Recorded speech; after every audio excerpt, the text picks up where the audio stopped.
வாரத்தில் சண்டே மட்டும்தான் ஒரு பெரிய நாளாக இருக்கும். அது ஒரு பண்டிகை நாள் மாதிரி இருக்கும். எப்படா அது வரும், அதுக்காக வெயிட் பண்ணிட்டு இருப்போம். எங்கள் வீட்டிலலாம் ஞாயிற்றுக்கிழமை தான் கவுச்சியே செய்வாங்க. சிக்கனு மட்டனு எதனா செஞ்சு வச்சிருவாங்க. நம்ம காலங்காலத்தில் பசங்களோட கிரவுண்டுக்கு போயிட்டு அப்படியே மேட்ச் ஆட போயிடுவோம். மதியானம் வந்தோடனே கறி சாப்பாடு நல்லா கறி குழம்பு அச்சு நவுத்திட்டு கொஞ்ச நேரம் அப்படியே தூக்கம் வரும், லைட்டாக தூங்கிட்டு அதுக்கப்புறம் ஈவினிங் சன் டிவியில் எதனா ஒரு படம், இந்திய தொலைக்காட்சிகளிலே முதல் முறையாகன்ட்டு கில்லி படம் போடுவானுங்க.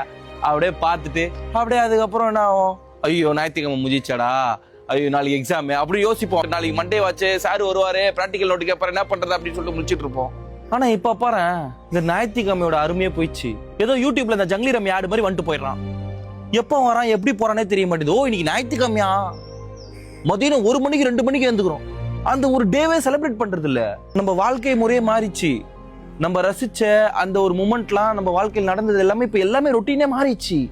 இந்த பாடு என்னைக்கு வந்தானோ அன்னில இருந்து